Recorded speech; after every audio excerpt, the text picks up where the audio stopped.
اللهم بارك على محمد وعلى آل محمد وبارك على إبراهيم وعلى آل إبراهيم إنك حميد مجيد رب اشرح لي صدري ويسر لي أمري واحلل عقدة من لساني يفقهوا قولي رب زدني علما رب زدني علما رب زدني علما. اب ان لوگوں کے بارے میں جو لوگ اللہ کے دین کا استہزاء اڑایا کرتے، پہلے تو ہم نے اللہ سبحانہ تعالیٰ نے بات کی کہ یہود و نصارہ میں سے نہ کرو کسی سے. اب پرٹیکولرلی ان لوگوں کے بارے میں بھی بات ہو رہی ہے کہ جو لوگ تمہارے دین کا مذاق اڑاتے ہیں. دیکھو دین سے تمہاری کوئی نسبت ہے. نسبت کیا ہے کہ تم ایک اللہ وحدہ لا شریک لہ کو مانتے ہو. دوسری نسبت کیا ہے کہ محمد صلی اللہ علیہ وآلہ وسلم محمد صلی اللہ علیہ وآلہ وسلم کو اللہ کا رسول مانتے. تو جو اللہ کا رسول نہیں مانتے آپ صلی اللہ علیہ وآلہ وسلم اور اس دین کے بارے میں استہزاء اڑاتے ہیں، اس کا مذاق اڑاتے ہیں، ان کو دوست مت کرو. اگر تم اس دین سے نسبت رکھتے ہو تو پھر ان کو جو ہے وہ دور سے جو ہے دور رکھو. اگر وہ تمہارے قریب آ گئے، یہ کیسے ہو سکتا ہے کہ جس سے میری نسبت ہے میرے سامنے اس کا استہزاء اڑایا جائے اور میرے کان پہ ایک جوں تک نہ رینگے، میرے ماتھے کے اوپر جو ہے وہ کوئی شکن تک نہ آئے. وہ ہے نا ایک حدیث کہ اللہ سبحانہ تعالیٰ نے جو ہے وہ ملک الموت کو حکم دیا کہ جاؤ جا کے فلاں بستی الٹا دو. اللہ وہاں پہ تو تیرا وہ بندہ رہتا جس نے آج تک سردے سے سر نہیں اٹھایا. بڑھایا کہ پہلے اس کو اٹھاؤ بستی پھر اس کے اوپر پھینکو. میرے دین کا مذاق اڑایا جاتا رہا، میرے دین کے احکامات کو جو اپنے پاؤں تلے روندا جاتا رہا اور اس نے جو اس کے ماتھے کے اوپر ایک شکن تک نہیں ہے. تو جو تمہارے سامنے آ کے تمہارے دین کا مذاق اڑاتے ہیں، استہزاء کرتے ہیں، اس کو کھیل تماشا سمجھتے ہیں، ان سے تمہارا کوئی تعلق نہیں. تمہاری نسبت اللہ سے ہے، تمہاری ان کے ساتھ کوئی نسبت نہیں. تو پہلی بات تو یہاں پہ یہی کہی گئی ہے یا ایھا الذین آمنوا. پارٹیکولرلی دیکھیے یہاں پہ آمنو ایمان والوں کو بات ہے. یا ایھا الناس نہیں کہا گیا، یا ایھا الذین نہیں کہا. کون سے لوگ؟ جو ایمان لائے. اے ایمان والو، اے وہ لوگوں جو ایمان لائے ہو. لا تتخذوا الذین، تتخذوا لفظ کہتے ہیں اتخاذن سے، جس کا معنی کیا ہوتا ہے؟ پکڑنا، بنا لینا. مت تم بناؤ الذین ان لوگوں کو، اتخذوا جو بناتے ہیں، دینکم دین تمہارے کا، حضوا. حضوا کس کو کہتے ہیں؟ مذاق. جو تمہارے دین کا مذاق بناتے ہیں مت بناؤ ان کو. ولعبا اور کھیل، جو تمہارے دین کا کھیل کو کھیل سمجھتے ہیں اور مذاق اڑاتے ہیں مت بناؤ ان کو. ان لوگوں میں سے، من الذین ان لوگوں میں سے، اوتوا الکتاب جن کو دی گئی کتاب، من قبلکم تم سے پہلے، والکفار اور کافروں. تو چاہے کافر ہوں، چاہے تم سے پہلے دیے گئے کتاب والے اہل کتاب ہوں، اگر وہ تمہارے دین کا مذاق اڑاتے ہیں، اس کو کھیل سمجھتے ہیں، مت بناؤ کیا؟ اولیاء، دوست. تمہارا ان کے ساتھ کوئی تعلق نہیں ہے. جو تمہارے دین کا مذاق اڑاتے ہیں، جو کھیل تماشا سمجھتے ہیں، ان کو جو ہے وہ مت اپنے دوست بناؤ. واتقوا اللہ، اور ڈرتے رہو اللہ سے. اگر تم نے اللہ کے احکامات پہ عمل نہیں کیا تو پھر اللہ سبحانہ تعالیٰ جو ہے وہ حق و جانب ہوگا تمہیں سزا دینے میں. جب اس نے کہہ دیا کہ تم جو ہے وہ یہود و نصارہ کو دوست، اہل کتاب کو دوست، جو تمہارے دین کا مذاق اڑاتے ہیں. ان کنتم مومنین، اگر ہو تم ایمان والے. اب اگر ایمان ہے تو پھر تمہارے اوپر یہ لازم ہے. اگر تم ایمان والے نہیں ہو تو پھر جو مرضی کرو، تمہارے سامنے کچھ بھی ہوتا رہے. اب اندازہ کیجئے کہ ہمارے دین کی باتوں کا کس حد تک اس وقت بھی مذاق اڑایا جا رہا ہے. ہم بظاہر مسلمان ہیں، سود حلال کرنے میں ہم نے کوئی کسر چھوڑ دی؟ سمجھ لیا، کر دیا ہم نے. یہ مذاق اڑانا ہے. اور مذاق اڑانا کیا ہوتا ہے؟ دین کا مذاق یہ اڑانا ہے کہ اللہ نے کہا کہ تم کم مت تولو، ملاوٹ مت کرو، بے ایمانی مت کرو، اپنے منصب کا ناجائز فائدہ مت اٹھاؤ. ہم پھر اللہ سے نافرمانیاں کرتے ہیں، کیا بگاڑ لے گا؟ ہم رشوت لیتے ہیں اور رشوت لینے کو کس نام سے پکارتے ہیں؟ معاذ اللہ ثم معاذ اللہ. اس سے بڑا تمسخر کوئی نہیں ہے اللہ کے دین کے ساتھ. یہ اللہ کا فضل ہے. یہی کہتے ہیں نا ہم معاذ اللہ ثم معاذ اللہ. حرام کے پیسوں سے گھر بنا کے کیا لکھتے ہیں اس کے اوپر؟ ھذا من فضل ربی. اب ہم صرف کہتے ہیں مذاق. یہ چیزیں اصل میں حقیقت ہے کہ مذاق اڑانا. لیکن ہم وہ سارے کام کرنے کے بعد جو ہے اس کو پھر منسوب بھی اللہ کی طرف کر دیتے ہیں. تو یہاں پہ تو پارٹیکولرلی ان کے بارے میں کہا گیا، لیکن یہ جو بھی ایسا کرے اس کو ایک دفعہ ٹھہر کے سوچنا ضرور چاہیے کہ میں کیا کر رہا ہوں. ایک تو میں اللہ نے کہا کہ مجھے حرام مت کھاؤ، میں حرام کھا بھی رہا ہوں، اور پھر اللہ تو پاک ہے، وہ طیب ہے، اور پھر جو ہے وہ میں اس کو منسوب بھی اس کی طرف کر دیتا ہوں، اور پھر اس کے اوپر میں اور دھڑلے سے کرتا ہوں. اس میں سے کچھ حصہ مسجد کو دے کے یا کہیں خرچ کر کے نمود و نمائش کے ذریعے، ریاکاری کے ذریعے میں چاہتا ہوں کہ باقی سارا حلال ہو جائے میرے لیے. یہ تو نہیں ہو سکتا. یہ تو نہیں ہو سکتا کہ گندگی میں سے جو ہے وہ تمہارے لیے کوئی اچھی چیز ہے وہ نکلے. ہم حرام کمائیں گے تو وہ حرام ہی رہے گا. میں اس میں سے مسجد کو بھی دے دوں گا تو یہ بھی اللہ کا مذاق اڑانے کے مطابق ہے. معاذ اللہ ثم معاذ اللہ. اللہ نے کہا میں پاک ہوں، میں طیب ہوں، تو طیب مال وہ چاہتا ہے. لیکن اگر ہم حرام مال دیں گے تو پھر کیا ہوگا؟ وہ تو منہ پہ مار دیا جائے گا، تو تمہارا مال بھی جائے گا، تمہارے ہاتھ بھی کچھ نہیں آئے. تو پہلی بات تو یہ کہ اللہ سے ڈرتے رہو، اور ان لوگوں کو دوست مت بناؤ جو لوگ جو ہیں وہ چاہے وہ اہل کتاب میں سے ہوں، چاہے وہ کفار میں سے ہوں، جو تمہارے دین کا مذاق اڑائیں. ان کو جو ہے وہ ان سے دوستی مت رکھو اگر تم ایمان والے ہو. وَإِذَا نَدَيْتُمْ، اور جب تم، ندا کا معنی کیا ہوتا ہے؟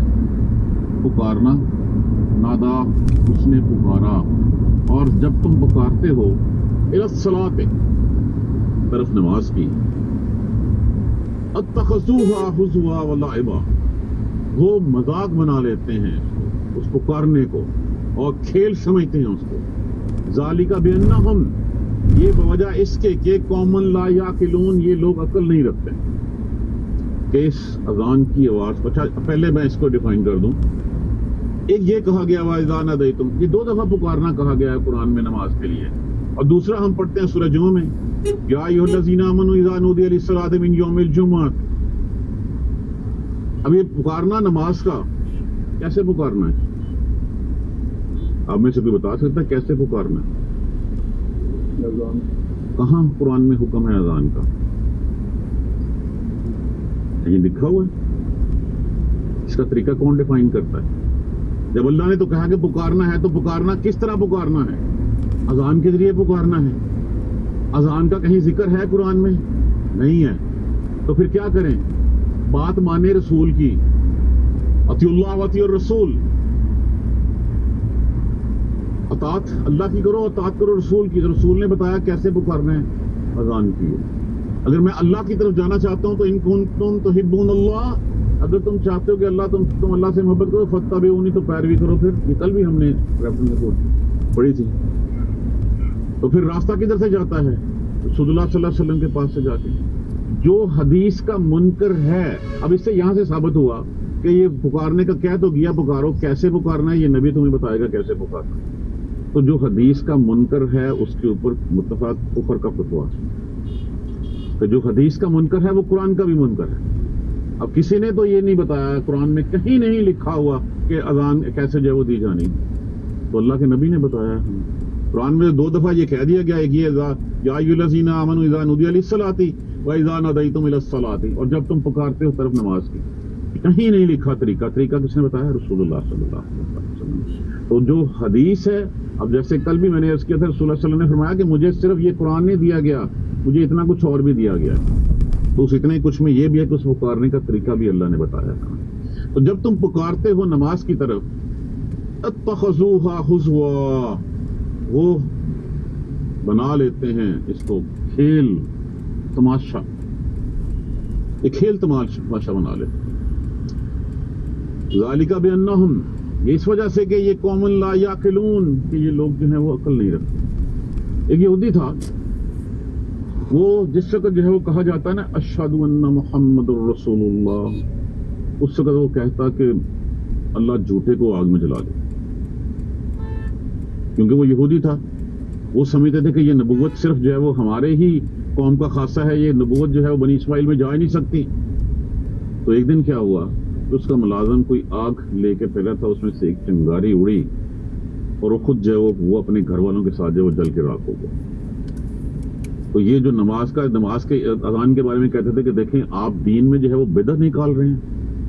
یہ رسول اللہ صلی اللہ علیہ وسلم کو جو ہے وہ لوگ کہتے تھے یہ پہلی امتوں میں کسی بھی جگہ نہیں تھے. دیکھیے یہ شعائر اسلام میں سے ہے, اللہ کی نشانیوں میں سے. ہر مذہب میں کسی نہ کسی طریقے سے لوگوں کو دعوت دی جاتی ہے, بلایا جاتا ہے. چاہے چرچ والے جو ہے وہ گھنٹی بجا کے جو ہے وہ بلاتے ہیں, وہ جیسے ہی بلاتے ہیں. اسلام میں لوگوں کو نماز کی طرف بلانے کا طریقہ کار کیا ہے؟ اذان ہے. اور اذان کے بارے میں تو پھر کیا بات ہے کہ وہ من احسن قولا ممن دعا الی اللہ, اس سے زیادہ اچھی بات کس کی ہوگی جو پکارے گا طرف اللہ کی. اور مؤذن کے لیے اس لیے کہا گیا کہ بے حساب جاؤ بھائی, اس لیے کہ تم اللہ کی طرف بلاتے تھے. اور جو اس بلانے کو جو ہے وہ اس کا. اور آج کیا دیکھیے, کیا ہماری زندگیوں میں اس اذان کی کوئی اہمیت رہ گئی ہے؟ پہلے ہم اذان کا انتظار کیا کرتے تھے, اب ہم اذان ختم ہونے کا انتظار کرتے ہیں تاکہ وہ جو ٹی وی کی آواز آہستہ کی ہے اس کو دوبارہ جو ہے وہ ہم بڑھا لیں. جن مشغولیات میں معاذ اللہ ثم معاذ اللہ ہم ڈوبے ہوئے ہیں, بس شرم و شرمی جو ہے وہ اذان ہو رہی ہے تو پھر جو ہے وہ اس کو کر لو. اذان کی بس یہ قدر رہ گئی ہے کہ ٹھیک ہے اذان ہو رہی ہے تو دوپٹہ لے لو اور ٹی وی کی آواز آہستہ کر لو. ادھر سے اذان ختم ہوئی, پھر ساری مشغولیات وہیں کی وہیں, کون سی نماز, کون سی پکار. حالانکہ پکار رہا ہے حی علی الصلاح حی علی الصلاح حی علی الصلاح, آؤ نماز کی طرف, آؤ نماز کی طرف. کیوں؟ حی علی الفلاح, یہی کامیابی ہے, یہی کامیابی ہے, اسی طرف کامیابی ہے. لیکن ہم اس کو سنتے ہی نہیں. یہی مذاق اڑانا ہوتا ہے. ہم اس کی قدر نہیں کرتے, ہم اس کی قدر نہیں کرتے, ہم ان الفاظ پہ غور ہی نہیں کرتے. جب وہ کہہ رہا ہوتا ہے الصلاۃ خیر من النوم, لیکن ہم بستر میں گھسے رہتے ہیں, ہم نہیں اٹھتے. تو جو مذاق اڑاتا ہے تمہاری اس پکار کا اور کھیل سمجھتا ہے, اصل میں حقیقت یہ ہے کہ یہ لوگ عقل نہیں رکھتے. ان کو عقل نہیں ہے, ان کو سمجھ نہیں ہے کہ یہ کس پکار کا جو ہے وہ مذاق اڑا رہے ہیں, کس پکار کو انہوں نے کھیل تماشے سمجھ رکھا ہے. اب تو یہ ہو گیا ہے, اب تو یہ پاکستان تو چلیں پھر کچھ شرم حیا ہے. اب باقی دوسرے ممالک میں تو جو آپ کے دوسرے کافر ممالک ہیں, اذان آپ لاؤڈ اسپیکر پہ نہیں دیکھ سکتے.